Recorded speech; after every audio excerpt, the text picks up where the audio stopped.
है, identify, divorce, husband and wife are identified. So at that time, we have to deliver equitable value. Okay, the fair value that we have discussed as per the Indian accounting standard. जब भी आपका financial statements purpose से valuation होने जा रहा है, at that time you have to deliver fair value. Okay, forced sale value. Okay, there is a difference between the distress value and forced sale value. So what is a forced sale? Again, you will not find any particular definitions of the forced sale values, but you will find the definition of the forced liquidation value.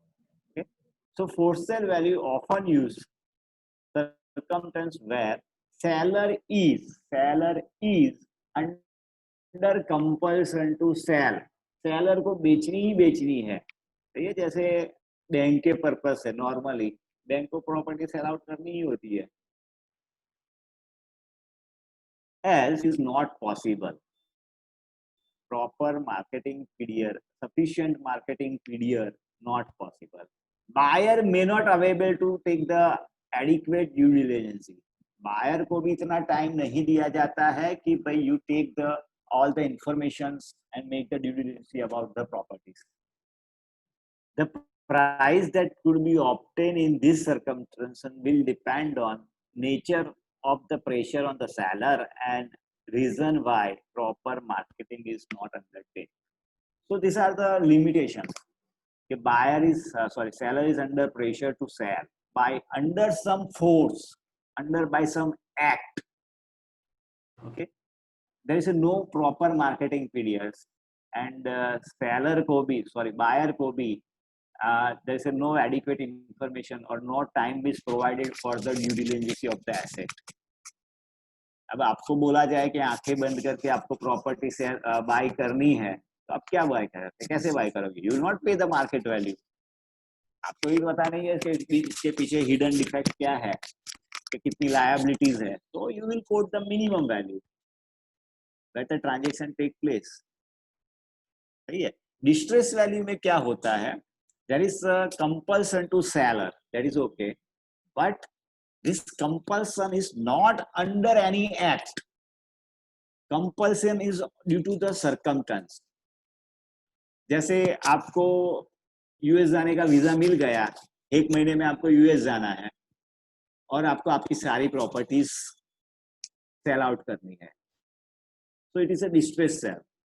Market response under the circumstance without any pressure of act. कोई force नहीं है, act का कोई pressure नहीं है, so it is a distress sale value.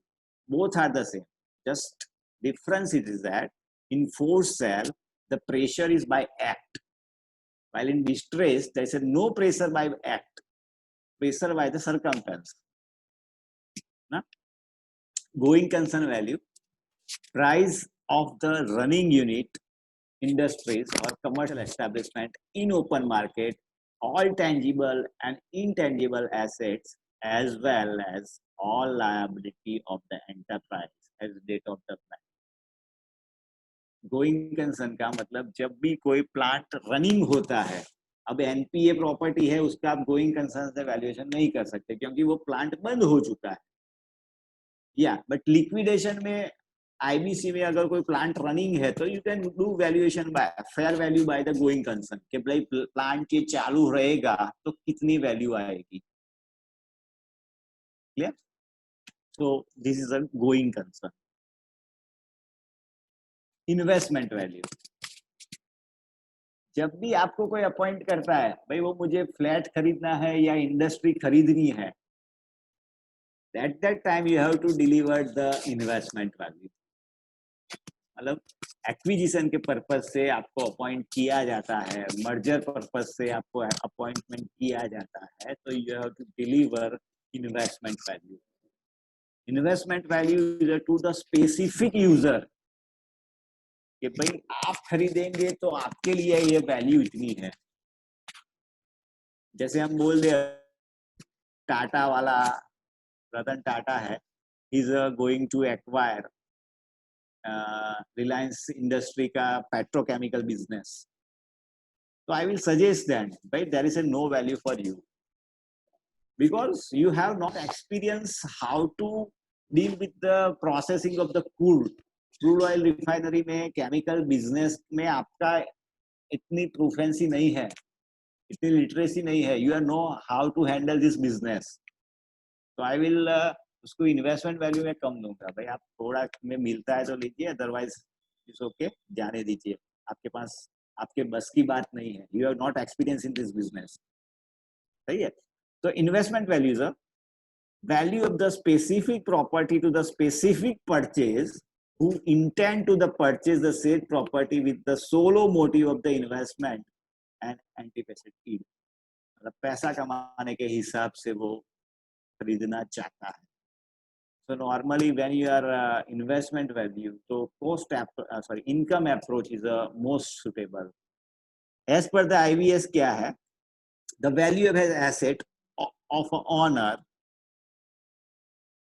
prospective owner for individual investment or operation objectivities. ये कोई पैसे कमाने के हिसाब से अगर कोई खरीदना चाहता है तो you have to deliver investment value. Same liquidation value. अभी ये जो बहुत सारे लोग बोल रहे हैं what is the liquidation value.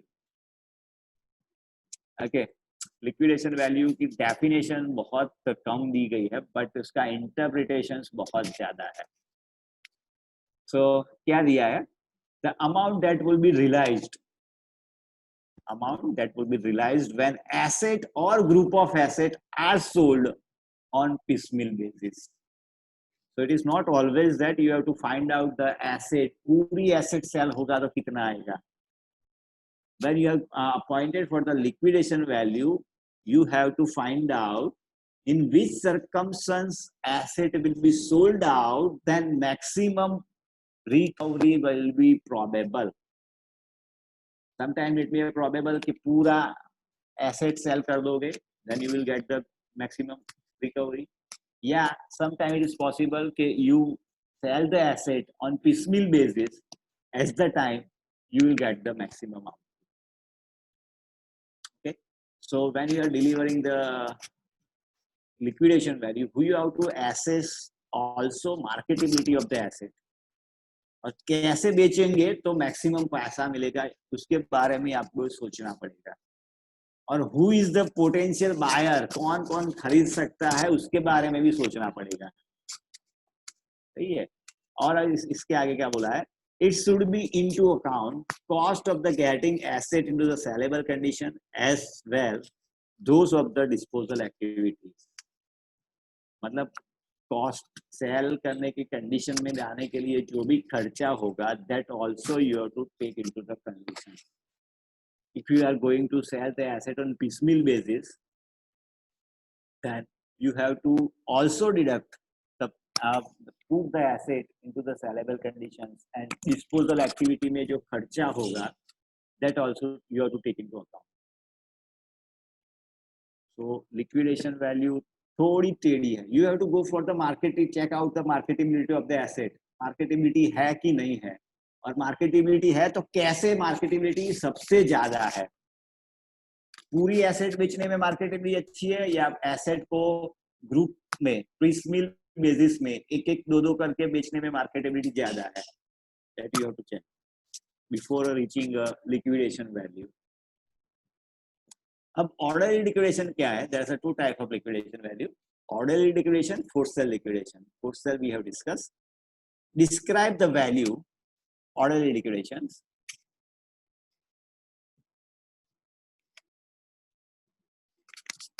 Group of asset that realize liquidation set given reasonable period to find the purchaser. Given reasonable period to find the purchaser with sale being compared as is where is basis. अब conflict क्या होता है? Liquidation value में बोला गया है you can also go for the piecemeal basis, asset और group of asset.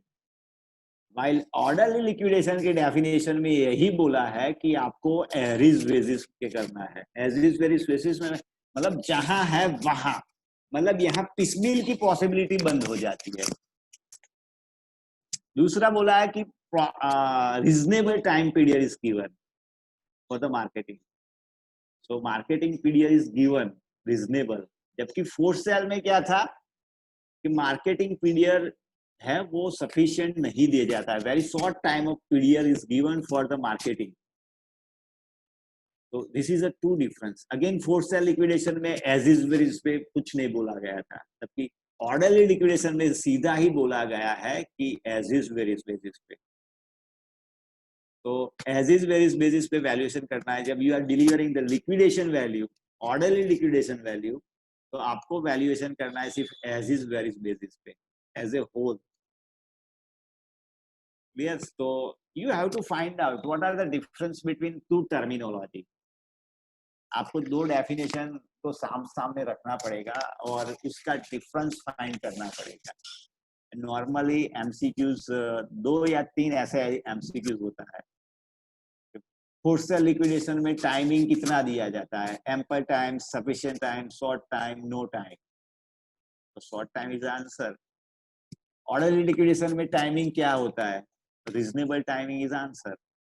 Market value में टाइमिंग क्या होता है? सही है, तो adequate time is a provide, proper marketing word है वहां पे। So you have to catch the difference between the each and every definition. Okay, real estate के लिए 10 मार्क का क्वेश्चन है, 10 मार्क का पूरा चैप्टर है। So you have to go for each and every terminology. Plant and machinery के it is a 6 marks.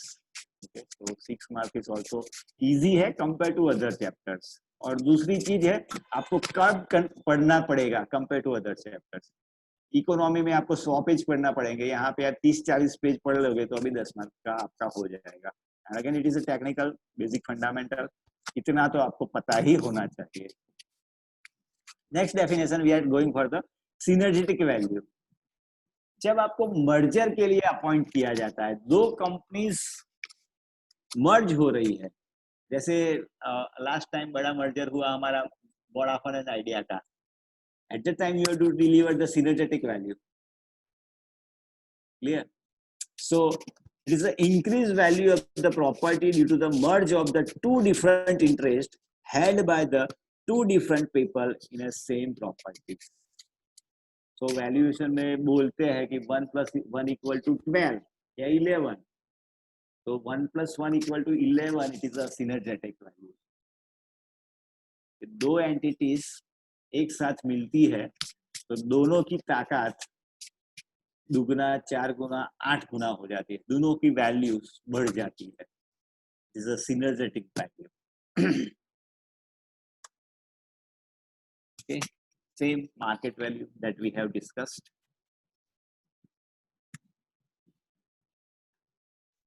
Mortgage lending value. This is a definition that required by the bank. Bank को ए value चाहिए जो नहीं के market value. So it is a value of property by determinant prudent assessment of the future marketability of the asset or properties, taking account of the long-term sustainability, normal and local condition, current use and alternative appropriate use of the properties. जब भी कोई mortgage property होती है तो property की sell out की condition immediate नहीं होती है, प्रोबेबली 1 साल, 2 साल, 3 साल या 4 साल के बाद होती है। तो कितने साल में, मतलब फ्यूचर मार्केटेबिलिटी प्रॉपर्टी की कैसी है, कहां तक ये सस्टेन कर पाएगी, और दूसरी condition normal and local condition में कैसे सेल होगी। जैसे भाई दिल्ली की प्रॉपर्टी दिल्ली में सेल कैसे होगी, ओके, लुधियाना की प्रॉपर्टी लोकल में नॉर्मल कंडीशन में सेल कितने में होगी, और जो करंट यूज है और उसके जो पोटेंशियल दूसरे यूज है उसके ध्यान में रखते हुए कि भाई ये ऑफिस है, office we can convert into the store, warehouse, residential है, रेसिडेंशियल में भी कन्वर्ट इनटू द कमर्शियल। तो अल्टरनेट पोटेंशियल के ध्यान में रखते हुए क्या प्रॉपर्टी आएगी, that we have to deliver, not a market value. Market value तो आज की वैल्यू है, willing willing buyer willing seller. जबकि सेल होती है तो विलिंग सेलर का आता ही नहीं है, सेलर कंपल्सन में आ जाता है। तो normally most of the European countries में this are the dealing with mortgage lending value. तो वैल्यूअर को जब बैंक के लिए काम करना है तो फ्यूचर में देखना पड़ेगा, भाई फ्यूचर में इसकी मार्केटेबिलिटी रहेगी, सस्टेनेबिलिटी रहेगी, demand normal conditions normal market में कितने में बिचेगी, ऐसे 1 साल 2 साल 3 साल 4 साल के बाद, और कैसे बिकेगी तो इतनी वैल्यू राइज होगी। एक्चुअली वैल्यूअर के ऊपर बहुत रिस्पॉन्सिबिलिटी है, particular for the banking segment. वो हमसे बहुत एक्सेप्ट करते हैं, बट उनको भी नॉलेज नहीं है क्या चाहिए उनको। सही है, वो तो बोल देते हैं ये कर दो, और हम भी है बहुत बार वो कर देते हैं। So it is a mortgage lending value. 4 factors that you have to keep in the mind: future marketabilities, sustainability, normal and local condition में, current use and alternative use। ये 4 चीजें आपको दिमाग में रख के मॉर्गेज लैंडिंग वैल्यू डिलीवर करनी है। Same it is a notional value, nothing but when you are doing the valuation using the under the any specific purpose, like for the taxation purpose, VAT tax purpose, any specific determined method, it is called the notional value। जैसे capital gain tax के लिए या wealth gains के लिए आप valuation करते हैं, it is called the notional value. Income tax purpose से वैल्यूएशन करते हैं, it is a notional value. Specific purpose के लिए under the specific act, again under the as per the guideline provided in the act, आप valuation करते हो, it's called the notional value. Potential value, potential value मतलब future में इसकी क्या value हो सकती है, या अगर वो इंफीरियर यूज कर रहा है तो what is the superior use of this properties. So it is estimated price of the property which existing in for use or underutilized development that would be fetched in the open market by putting the highest and best use intended of the existing inferior use। अगर कोई commercial area में residential property है तो it has the potential use, potential value, कि भाई residential को convert कर दो कमर्शियली में तो it will be fetch more value. Residential is a inferior use while highest and best use is a commercial use, so it is a potential value। इस यानी कोई इसे यूज नहीं करता है, सही से यूज नहीं करता है, and it is capability to generate more benefit, then it is a potential value। देखिए रिलायजेबल वैल्यू की क्या डेफिनेशन दी है, normally we are delivering, okay, again this is a not standard definitions, it is a definition derived from the any one of the Indian author। the net money likely to be realized by the owner by the sale of properties, मतलब जितना sale price minus disposal cost, selling करने के लिए जितना खर्चा हुआ वो deduct कर दो, you will get the realisable value. मतलब प्रॉपर्टी की वैल्यू 100 रुपया है, उसको सेल करने के लिए खर्चा हुआ 6 रुपया, तो रिलायजेबल वैल्यू होगी 96 rupees. Means of while you are delivering the realisable value, आपको फाइंड करना पड़ेगा कि ये प्रॉपर्टी को सेल करने के लिए कितनी कॉस्ट होगी, और वो कॉस्ट डिडक्ट करनी होगी from the market value, then you will get the realisable value. It is not like a 10%, 15% or anything else।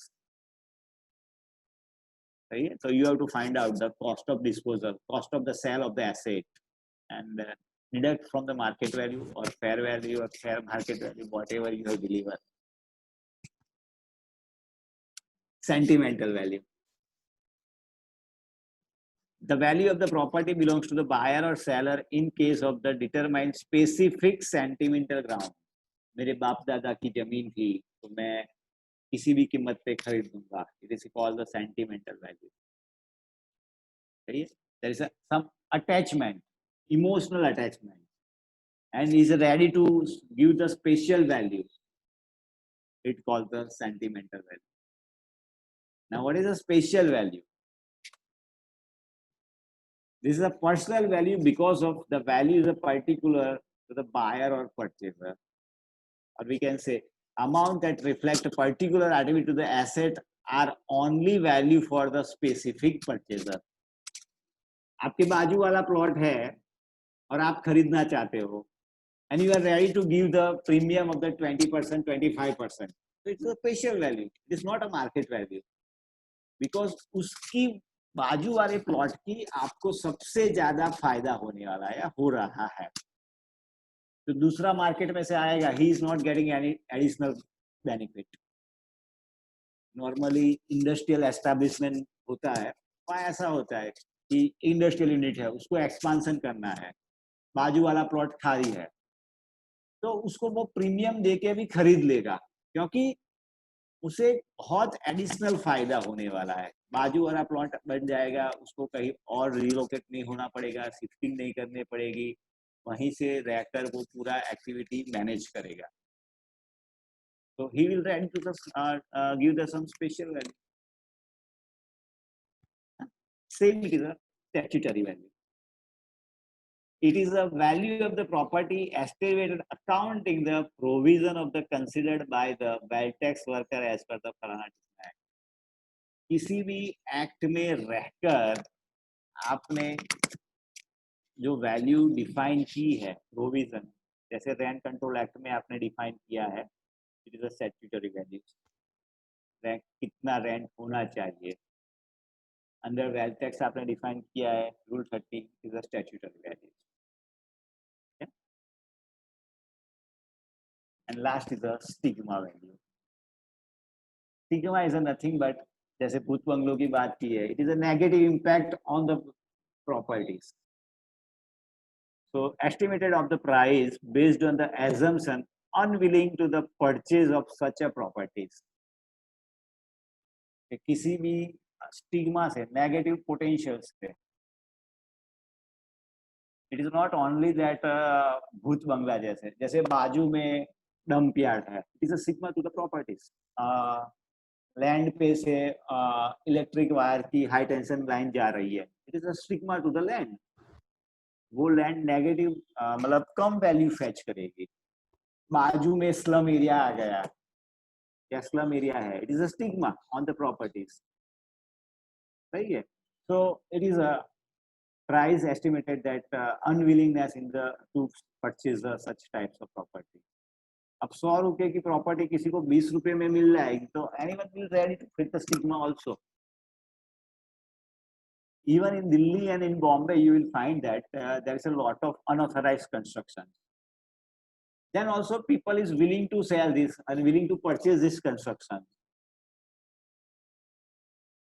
It's a market behavior. कोई बात नहीं, आप रहते तो हम भी रहते थे, भले अनऑथराइज्ड स्ट्रक्चर है, देखेंगे जब कोई तोड़ने आएगा या रिमूवल करने के लिए आएगा तो सबकी जब बात है, आज तो एंजॉय करते हैं property. Here it is a stigma value. So these are the some definition or basis of the valuation that we normally come across our valuation exercise. Any doubt regarding this, any definition or value?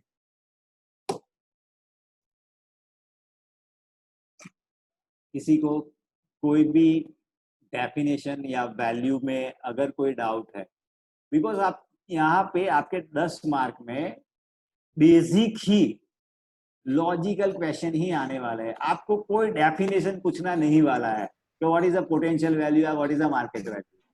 आपको रट्टा नहीं माननी है definition, आपको definition word to word समझनी है। और what is the difference between the two value, जैसे force sale value and liquidation value में क्या डिफरेंस है, या बोलिए। फोर्स सेल वैल्यू और डिस्ट्रेस वैल्यू में डिफरेंस थोड़ा बता दीजिए एक बार। Force sale value under some act court ने ऑर्डर दे दिया है आपको प्रॉपर्टी सेल आउट करनी है, तो we have to deliver force sale value, okay. But due to the circumstance, act नहीं है, कोई एक्ट नहीं है, कोई टाइम लिमिट नहीं है by the act, and you have to sell the your properties, कि आपको भाई चलो आपकी बेटी की शादी है और पैसे चाहिए, तो it is a distress value. There is a no force by the any act, but force by the circumstances. तो बैंक के लिए हमको फोर्स वैल्यू ही देना चाहिए, डिस्ट्रेस नहीं देना चाहिए। बैंक के लिए बाय एक्ट ही होता है, under the surface I act और अंडर द आईबीसी एक्ट और एनीथिंग। बैंक डिस्ट्रेस वैल्यू, मैं बोला ना, बैंक के जाके आप मांगो कि what is the definition of the distress cell, अगर वो डेफिनेशन देता है तो ठीक है। सर जो आपने बताया रियलाइजेबल वैल्यू जो होती है selling price minus disposal cost, सही है। हेलो, हाँ सुन रहा हूँ मैं। सर तो जो डिस्पोजल कॉस्ट होती है वो किस बेसिस पे कैलकुलेट होती है? वो तो ब्रोकरेज वगैरह लगता होगा। भाई प्रॉपर्टी कैसे सेल होगी, जैसे बैंक के लिए आप सोच रहे हो तो एडवर्टाइजमेंट, ब्रोकर को अगर ब्रोकरेज देना पड़ेगा, वो सब टाइम बीइंग जो एडमिन कॉस्ट रहेगी वो सब आपको कैलकुलेट करना पड़ेगा। भाई advertisement normally we are not mentioning in this report, under अगर RICS के हिसाब से आप वैल्यूएशन करते हो, रॉयल चार्टर्ड इंस्टीट्यूट सर्वेयर, तो आपको रिपोर्ट में वो भी लिखना है, जैसे आपने 100 रुपया वैल्यू दी है तो आपको रिपोर्ट में वो भी लिखना है कि ये 100 रुपया वैल्यू आप एसेट कब बेचोगे, कैसे बेचोगे और कितने टाइम के में बेचोगे, तो आपको 100 रुपया मिलेगा। मतलब आपको मार्केटिंग पीरियड भी डिफाइन करना है कि ये एसेट को सेल करने के लिए 6 महीना लगेगा, पब्लिक ऑक्शन से बेचोगे तो आपको इतना पैसा मिलेगा, सही है। तो डिस्पोजल कॉस्ट में हमारे जो सरकमस्टेंसेस है, नॉर्मली बैंक कैसे डिस्पोज करती है, तो through the auction valuation, through the advertisement cost, auction cost, वो सारा कॉस्ट हमको डिडक्ट करना पड़ेगा कि कितना आएगा, सही है। तो छोटी हो या बड़ी प्रॉपर्टी, उसका एडवर्टाइजमेंट कॉस्ट तो सेम ही रहता है। सर इसमें जो बायरोअर को फीस मिलती है वो भी माइनस होगा कि नहीं होगा? Whatever disposal for the cost, सही है। सेल करने के लिए जो भी खर्चा होगा वो सारा खर्चा, उसमें वैल्यूअर भी आ जाएगा, एडवर्टाइजमेंट भी आ जाएगा, लीगल भी आ जाएगा, और कोई एक्सपर्ट लिया है वो भी आ जाएगा। इसमें क्वेश्चन किस तरह का आता है सर? क्वेश्चन बताया जाए, क्वेश्चन पैटर्न। सर हम जब डिस्कस करेंगे वो हम जैसे 10-12 क्वेश्चंस है उसके हम end of the chapter sample paper में से डिस्कस करेंगे। जैसे मैं बोला हूँ कि which of the following is a not element of the market value, which of the following is a not element of the market value, willing seller first option, willing buyer third option, third is art and transaction and with compulsion. ये 4 option है, इसमें से कौन सा market value का element नहीं है? With compulsion, with compulsion, without compulsion, या एक just minute ma'am, without compulsion is an element of the market value, with compulsion is a not, with compulsion is an element of the for sale value, liquidation value, orderly liquidation value, distress value, सही है। या ma'am notional value और stationery value, notional value में एक common चीज है कि under any act आप वैल्यूएशन करते हो, it is a notional value. और जब आप स्टैट्यूटरी पर्पज से कि कितना रेंट फिक्स होना चाहिए या कितना टैक्स पे करना चाहिए, it is a statutory value. तो statutory value is specific for this wealth tax act and rent control act, वहां पे स्टैट्यूटरी वैल्यू आती है। Statutory value is equal to notional value, notional value is equal not equal to the statutory. Insurance value sir, sorry insurance value, हाँ sir, insurance value. So insurance value is nothing but the cost of the replacing asset. आप asset नहीं बनाओगे तो कितना खर्चा होगा, it is insurance value, सही है। if your insurance is based on reinstatement value. Actually the word is a reinstatement value. Property को नया बनाओगे तो कितना खर्चा आएगा, it is called the reinstatement value as before it was a damage. अगर आपका इंश्योरेंस मार्केट वैल्यू पर है तो reinstatement minus depreciation, it is आपका जो इंश्योरेंस वैल्यू है वो रहेगा. ऐसा two basis for the insurance. Insurance हम दो तरीके से ले सकते हैं, one at risk and one at the reinstatement. हाँ बोलिए सर. इसमें हमने स्क्रैप वैल्यू और साल्वेज वैल्यू के बारे में नहीं बात की. सर. वो कॉस्ट अप्रोच जब आप पढ़ेंगे तब Okay. आपको it is a part of the cost approach and salvage value. Okay. Okay. Otherwise हमारे पास टोटल डेफिनेशन है 56 अलग अलग हिसाब से, but Okay. Very few definition that is given under the some standard, just like international valuation standard और RICS में. Okay. Okay. तो very few definition available as per the standard. Otherwise Indian author ने अलग अलग author ने बहुत सारी definition define की है, but it is not a standard definition. आप कोई बुक लिखते हो और आपके हिसाब से आप डेफिनेशन बना देते हो, तो it is not a definition accepted by the everyone. और Okay. अंडर एक्ट तो कभी नहीं. Okay. Anything? Sanjay sir, during valuation, can we club any of the two valuations and do the value of the property or whatever? नहीं, वो वाली बात नहीं है. You बात ये है cannot कि club. इंस्ट्रूमेंट में जब आवाज रहेगी तब आवाज होगी ना. सही है. Bluetooth mode. You cannot club the value, but you can provide the two value. जैसे नॉर्मली बैंक वाले मांगते हैं, सर इंश्योरेंस वैल्यू भी दे दीजिए साथ में, फुगट में, फ्री में. सही है. तो you can do the market value and you can also insurance value भी आप दे सकते हो. ठीक है. But we can charge, insurance value चाहिए तो अलग से वैल्यूएशन करवाना पड़ेगा, because methodology to derive insurance value is little bit differ. But bank वाले हमसे फ्री में काम करवा लेते हैं, कर भी देते हैं. Insurance value comes in the syllabus? Syllabus हमारे पास इंश्योरेंस का एक पूरा चैप्टर है. Oh, okay. सही है. आई थिंक सो 3 और 4 मार्क का एक इंश्योरेंस का पूरा चैप्टर है. तो दैट विल गो स्टडी. ये सभी वैल्यूएशन करने का कोई प्रोसीजर है, कोई फॉर्मूलाज हैं? सारे फॉर्मूलाज है. It is under defined IVS. जब भी आप अप्रोच पढ़ोगे ना, मार्केट अप्रोच, कॉस्ट अप्रोच या इनकम अप्रोच, वो अप्रोच में आपको बताया जाएगा कि what are the formulas. This chapter is belong with the basic understanding and basic definitions, fundamental definition of the valuation. Sir जैसे इसमें कई जगह मेंशन्ड है RIC 14 IVS 2017. It is a IVS is a International Valuation Standard 2017. Royal Institute of Chartered Surveyors. It is a UK और European countries में जो standard आता है, it is a. सर वो भी अपने सिलेबस का पार्ट है क्या या नहीं है? सर सिलेबस का पार्ट नहीं है, बट आपको अगर कोई डेफिनेशन चाहिए ना तो यहीं से मिलेगी, standard definition. Otherwise Indian author की डेफिनेशन तो बहुत जगह मिल जाएंगी. आप देखिए where you will get the definition of the market value. Market value की डेफिनेशन आप कहाँ से लाओगे? इंडिया में है कहीं पे भी मार्केट वैल्यू की डेफिनेशन, या फेयर मार्केट वैल्यू की डेफिनेशन, या रिलाइजेबल वैल्यू की डेफिनेशन, या पोटेंशियल वैल्यू की डेफिनेशन?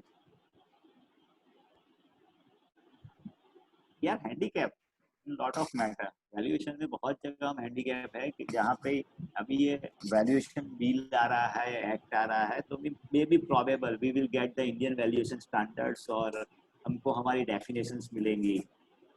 बट जब तक हमारे पास डेफिनेशंस नहीं है, we have to rely upon, we are not आत्मनिर्भर for valuation. We have to depend on the international valuation standard only. CS पे डिपेंड करना पड़ेगा, और हम वही कर रहे हैं actually, but word to word नहीं कर रहे हैं. हाँ जी. Good morning sir. Good morning. सही है.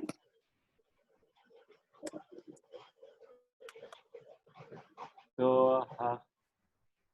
We are again shifting the, ये अभी पूरा थियोरिटिकल है. Okay. Basic element of the value. आपकी किसी भी एसेट की वैल्यू कब बढ़ेगी या कब मैक्सिमम हो सकती है। क्लियर? तो फर्स्ट इज अ यूटिलिटी। किसी एसेट की यूटिलिटी है मतलब यूजेज है। IVS इंटरनेशनल वैल्यूएशन स्टैंडर्ड में जाओगे तो definition of the utility of is a degree of usages. किसी वैल्यू एसेट की यूजेज है, यूज हो सकती है, then it has value, other has it has no value या lower value. First is a utility. Second is a scarcity. Scarcity का simple meaning है there is a higher demand and lower supply. आपकी asset market में easily available नहीं है तो आपकी asset की वैल्यू बढ़ेगी। If there is ample demand, ample supply, demand भी है पर उसके सामने सप्लाई भी है, तो you will not fetch the higher value. सही है? यहाँ शायद मैंने सिंपल एग्जांपल दिया है। देखिए, आयरन और या steel, it is a metal, gold it is also metal. भाई जैसे गोल्ड की जो वैल्यू है बहुत ज्यादा है कंपेयर टू द स्टील, क्योंकि गोल्ड की जो अवेलेबिलिटी है इट इज लिमिटेड, जबकि स्टील की अवेलेबिलिटी वो इजीली अवेलेबल हो जाता है। तो there is no scarcity of the steel but there is a scarcity of the gold. That's why gold is a more precious than the steel. सही है? तो second factor that is a scarcity. There will be a more demand compare to the supply, तो आपकी property की value बनेगी। Marketability और डिजायरनेस। Market में sale out होनी चाहिए, किसी को खरीदने के लिए डिजायरनेस होनी चाहिए, तो आपकी वैल्यू आएगी। Value always at exchange side, कहाँ पे ट्रांसफर हो सकती है। तो प्रॉपर्टी की मार्केटेबिलिटी ज्यादा है, it will fetch the higher value. या डिजायरनेस मतलब किसी को खरीदने के लिए बहुत सारे लोग इच्छुक हैं, there is a lot of potential purchaser, so you will get the higher. Why we have to study the marketability for the value? So no marketability or the low marketability, उसकी marketability नहीं है या low marketability है तो your value will be lower. Effective purchase power, market में वो purchase करने के लिए इफेक्टिव परचेस पावर भी होनी चाहिए। जैसे कल एग्जांपल दिया था कि लुधियाना या जालंधर जैसे सिटी में अगर कोई डेवलपर आता है और फ्लैट बनाता है 10 करोड़ का आलीशान luxurious flat, but there is a no effective power of purchaser. वहां पे छोटे सिटी में 10 करोड़ का फ्लैट कोई लेने वाला नहीं है। और दूसरा, वहां पे जो रिलेटिव अपॉर्चुनिटी है, दूसरे ऑप्शंस अवेलेबल है, वो कम कीमत पे और इजीली अवेलेबल है। तो if there is a purchasing power then it has a value. जैसे दिल्ली और बॉम्बे में 2-4 करोड़ के फ्लैट खरीदने वाले बहुत मिल जाएंगे, because there is a purchasing power is there in the people, so it will be the maximize the value. Next topic is transferabilities. Transferability means of asset must be a transportable by law. Asset मैं किसी और को बेच सकता होना चाहिए. If there is a no transferability, या transferability is restricted, then there is a no value. जैसे take an example, मेरे ससुर ने मुझे फ्लैट दिया, ओके, मेरे ससुर ने मुझे दहेज में फ्लैट दिया और साथ में ये बोल दिया कि जब तक मेरी बेटी जिंदा है या आपके साथ है आप ये फ्लैट नहीं बेच सकते हो. So it is a restriction कि मैं ये फ्लैट नहीं बेच सकता, मतलब flat is not transferable to the another one. Normally when you have studied rules and regulations under the SAGE special economic zone, तो जब लैंड अलॉट होती है आपको, you cannot sell this land to the another one. आपको अगर land नहीं चाहिए तो you have to go to the authority और उनको आपको वापस करनी पड़ेगी. So there is a restriction of the transferabilities. Then also we valuer are doing the valuation. There is a limited transferability or restricted transferability in a SAES, special economic zone. Even वहाँ पे lease period होता है, it is also for the short period 30 years के लिए. IBC में बहुत सारे issues आए हैं, गोल्ड लैंड है, ऑनर की है ही नहीं, और जो लीज पीरियड बचा है अभी वो 5 साल या 10 साल ही बचा है, ये ऑनर की प्लॉट लैंड है ही नहीं, then how can you can sell it? So you have to get out the transferability of the asset. The asset transfer हो सकती है कि नहीं हो सकती. So these are the 4 basic elements: utilities, scarcities, marketabilities, effective power and transferability. ये 4 गुण property में है, then your property will fetch the good value. इसमें से कुछ भी कम है तो उसकी वैल्यू डाउन होती जाएगी. तो before you are delivering the opinion, आप वैल्यू डिराइव करते हो, आपको ये सारे पैरामीटर्स चेक करने पड़ेंगे. There is a 10 command. First is a physical. क्या देखना पड़ेगा आपको? Legal, social, economical. This is a 4 basic pillar of the valuation. Physical या technical, legal, social and economical. ये 4 satisfy होते हैं, then your asset will fetch some value. इसके अलावा that we have looked: utility, marketability, transferability, scarcity, future benefits, पैसा कमा के कितना दे सकती है, या service potential, and intangible rights. This is anything that is attached with the property which is not in a physical form, intangible. Yeah. So these are the factors that you have to take into the care while delivering the value. So we have discussed each and every. What are the physical? Physical means of size, area, location, amenity, particle, and all the things. Legal means of zoning, land use, central and state government, location, building bylaws. These are the legal factors. Social, characteristic and custom of the people, land of the safe, direction of the main gate, family size, neighborhood, lifestyles. These all are the factors. Sometimes always question is like that. Zoning and land use, which of the factor? Physical, legal, social, or economical, or anything. Okay, so land use is a legal factor. Economic factors are the level of income, employment, opportunity, level of wages, availability of the credit, price trend, taxations, price levels. All are the economic factors. So it is too easy. अभी सब कुछ इसमें theory बची है.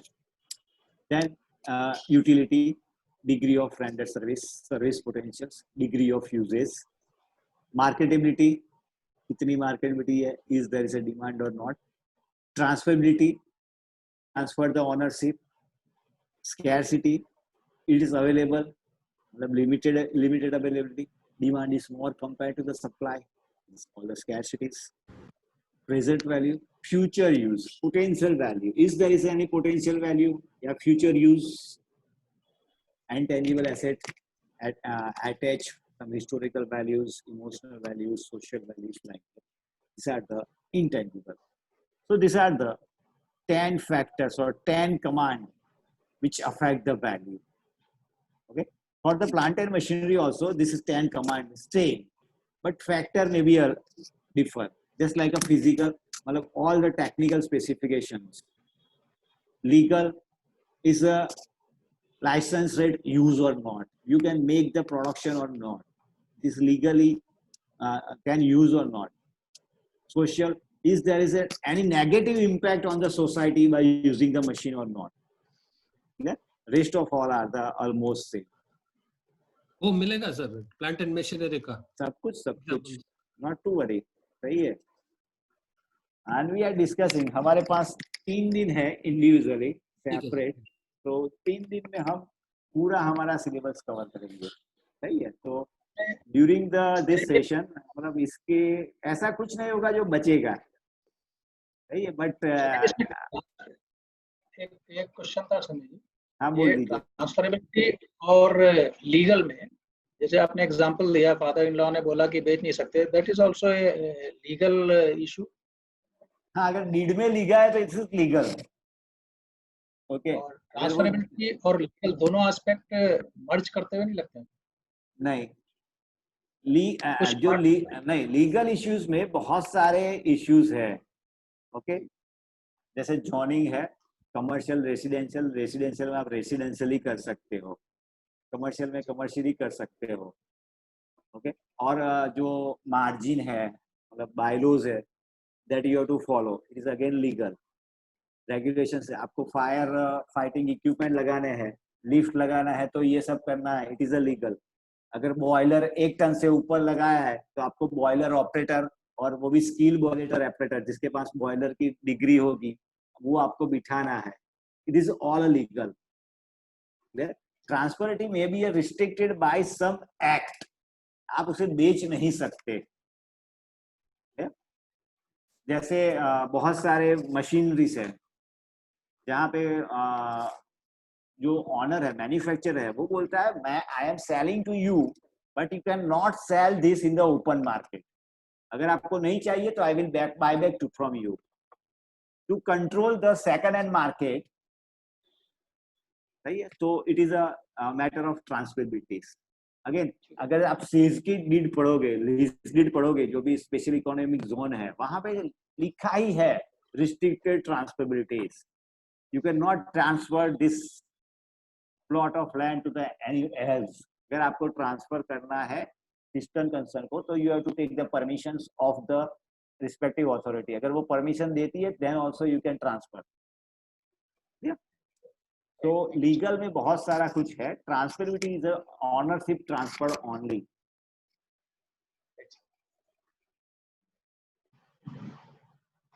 Okay, so again we are going to discuss a lot of factors in the same way, सही है। तो economic factors that can be affect, you have to remember this factor. What is under the economic factor, what is under legal factors, what is under the social factors, all factors are there. So economic factors, demand and supply, income fetching capacities, central land use development, just like a master plan, taxation policies of the government, income wages levels, trend of saving, paying capacity of the people. This all are the purchasing power capacity of the people. This all are the economical factors. Okay, today we are in a pandemic. It is an economic factor. Price low हो जाएंगे तो it is economic factor के economic slow चल रही है, we are there is a dent in the economy, cyclic boom, recessions, mentality, higher rent, all are the economic factors. Interest rate, burden of alternative use, unemployment, employment opportunities, it's a economic factor. You go through it. What is the physical or technical factor? That is the land characteristics, infrastructure facilities, prominent place rate, function aspect, amenities, environment aspect. So it's the technical or physical factors that affect the values. Okay? Land characteristic में shape of the land, tenure of the land, all other land characteristics. This is a technical or physical aspect. Soil condition is a physical aspect. Social में आजू बाजू locality क्या है, neighbourhood क्या है, civic immunities available क्या है, population कितनी है, मतलब डेंस ऑफ द पॉपुलेशन क्या है, means of the transportation communication available नहीं है, प्रेस्टीज एस्पेक्ट क्या है, पॉलिटिकल फैक्टर्स क्या है, रेडिकल हैबिटेशंस है, religious factor, personal factors, stigma factors, this all are the social factors. सही है। आज मुझे पटेल हूँ मैं गुजरात में, तो I always prefer area where mostly Patels are located. It is a social factor for me कि मेरे सारे neighborhood पटेल होने चाहिए।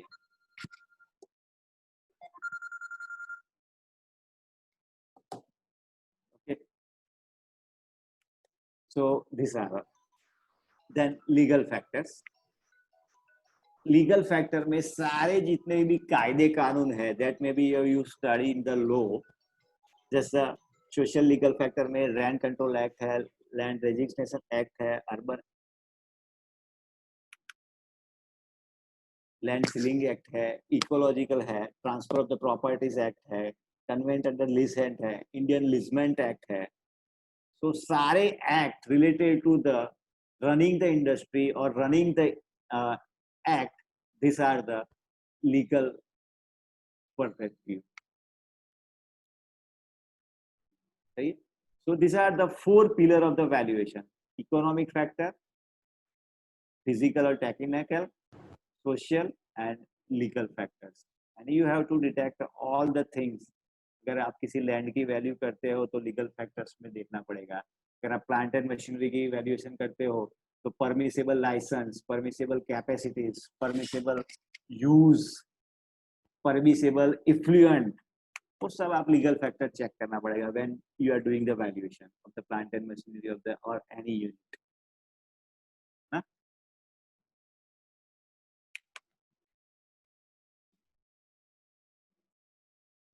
So lot of factors that I discussed. छोटे से छोटा factor I have given in your study materials. Okay, so go through it. Now next point we are discussed. It is a type of ownership.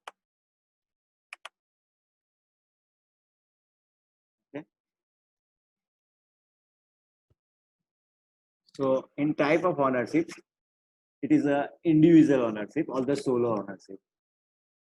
Solo ownership या absolute ownership का मतलब होता है you can do anything with your property, but fact is that though you are solo ownership, absolute ownership, you cannot do anything with your property. You have to follow some rules and regulations, maybe impacted by the local government, state government or central government.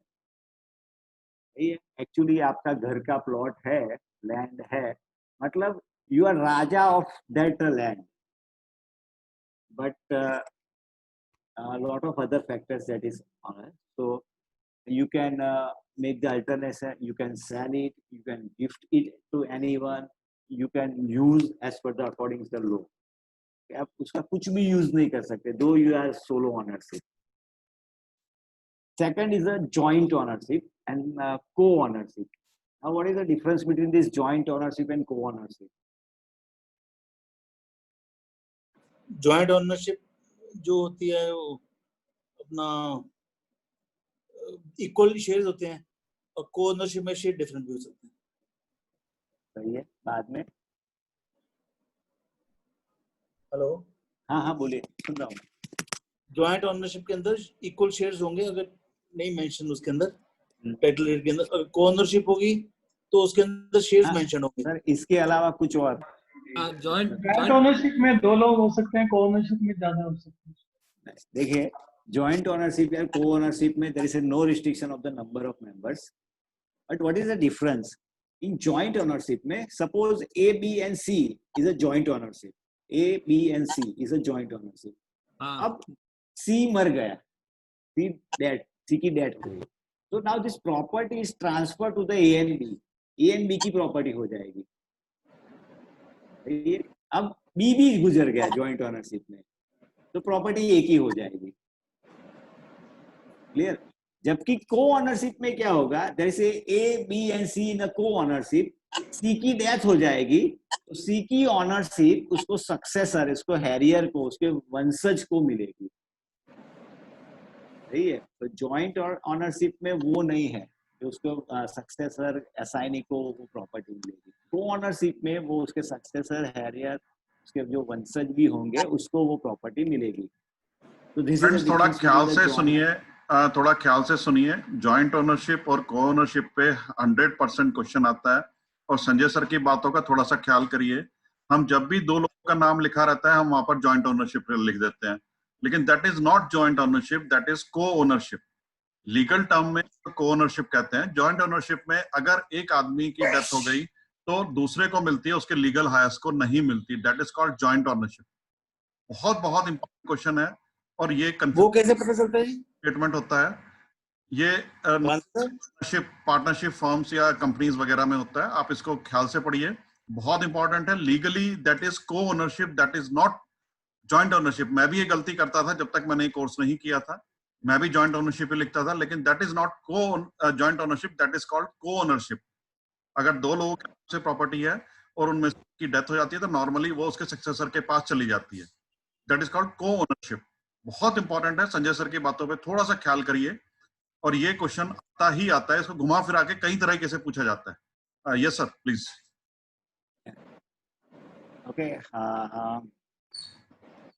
Else analysis is too easy to understand. Just like a ownership by the firm, ownership by the limited company, ownership by the trust. What is the ownership by the trust? What is the restriction in the ownership by the trust? So trust, it is a restricted by the uses. अगर किसी को hospital बनाने के लिए permission दी गई है तो hospital ही बनाएगा, किसी को गौशाला बनानी है कि किसी को स्कूल के लिए परमिशन दी गई है तो it will be a construct by the school only, मतलब रिस्ट्रिक्टेड यूजेस। दूसरी उसकी लिमिटेशंस होते हैं ट्रांसफरेबिलिटीज। ट्रस्ट को दी गई कोई भी जमीन वो किसी को भी सेल आउट नहीं कर सकता, सही है। ट्रस्ट को सेल आउट करनी है तो he has to go for the legal procedure, collector से पास से उसको परमिशन लेनी पड़ेगी। अगर कलेक्टर को पसंद आया, एग्री हो गया, yes it is required for the sale, तो कलेक्टर सेल की प्रोसीजर देगा, अदरवाइज कलेक्टर वो लैंड वापस ले लेगा। भाई तुम्हें नहीं चाहिए तो कोई बात नहीं, हम वापस ले लेते हैं, सही है। तो ट्रस्ट के कुछ लिमिटेशंस होते हैं। ऑनरशिप बाय द ट्रस्ट होती है, जब भी आप प्रॉपर्टी ट्रस्ट करें तो 100% ये ट्रांसफरेबिलिटी वाला इश्यू आ जाता है। ट्रस्ट की प्रॉपर्टी है, मतलब trust can not transfer to the anyone, open market में सेल आउट नहीं हो सकती है वो, और यूजेस की रिस्ट्रिक्शन आ जाती है, पर्टिकुलर यूज के लिए है उसमें दिया गया होता है। Then ownership by the Hindu family खर्चा करता है, दैट इज अ डिस्क, और इसमें ownership by the cooperative societies, इसमें क्या होता है?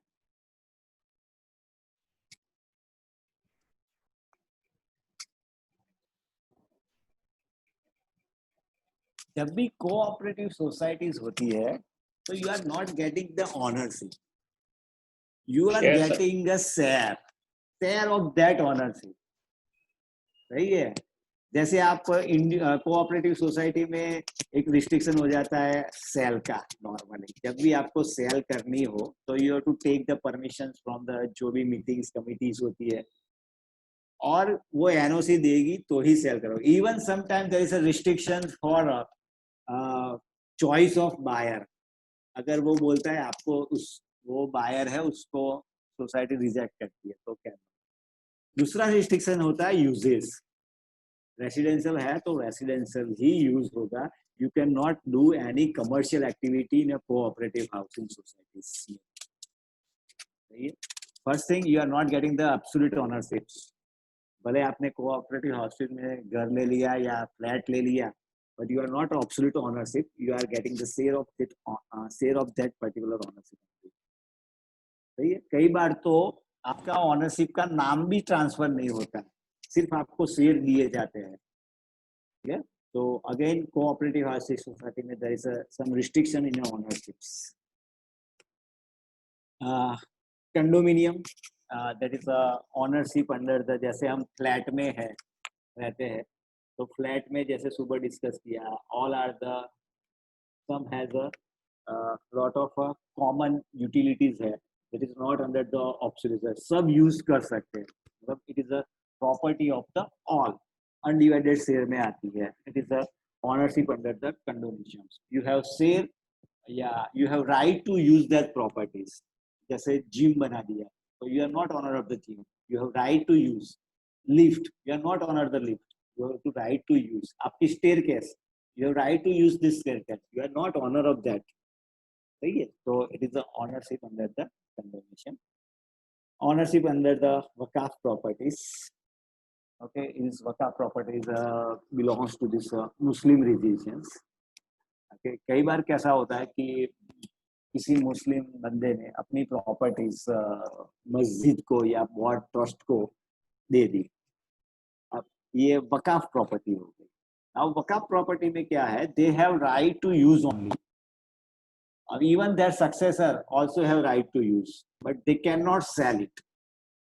ओके, मैंने एक बार प्रॉपर्टी दे दी ट्रस्ट को, तो I have right to use only. Now it is not now property belongs to me, I have right to use only. I cannot sell this property. हाँ, right to use मेरे वंशजों को मिलता रहेगा, but वो sell नहीं करेगी, कर सकता मैं। Again, it is a restriction of the transferabilities. Okay? Temple or board properties, that is again restrictions of the sale. Military properties, okay, जैसे क्या बोलते हैं उसे, कैंट एरिया, कैंट एरिया में आता है तो they can acquired at any time, जब भी जरूरत पड़ेगी वो आपकी प्रॉपर्टीज एक्वायर्ड कर सकते हैं। Again restriction usages for the residential and some of the commercials, आप वहाँ सारी कमर्शियल एक्टिविटी नहीं कर सकते, some of the commercial activity you can not do. छोटे छोटे घंटी चलाना, प्रोविजन स्टोर्स, ऐसी छोटी छोटी commercial activity they are permitted.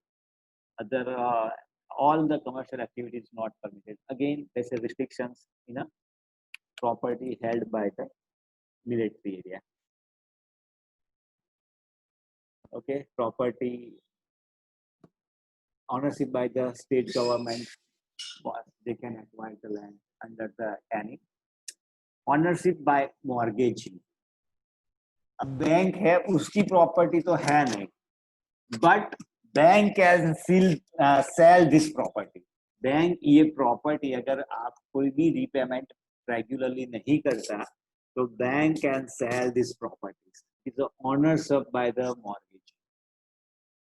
सही है, उसकी प्रॉपर्टी नहीं है देन आल्सो सेल कर सकता है, टाइटल उसके नाम पे नहीं है then also he can sell by the legal proceeding, so it is a ownership by the mortgagee. Vested contingent ownership, conditional ownership, contingent ownership मतलब conditional ownership. Okay, conditional ownership का एग्जांपल होता है जैसे ए की death हो जाएगी then this property goes to the B, it is a condition ownership. जब तक ए की डेथ नहीं होगी प्रॉपर्टी की ओनरशिप ए के पास रहेगी, बी के पास नहीं जाएगी। सही है, तो कंटीजेंट ओनरशिप मतलब conditional ownership. if someone if something happen then ownership will be transferred, condition पे ownership है, it is a ownership. So normally always one question from the occupancy and one question from the ownership. सही है, आपको सारे ownerships समझ लेना पड़ेगा कि इसमें क्या रिस्ट्रिक्शन है, that you have to understand.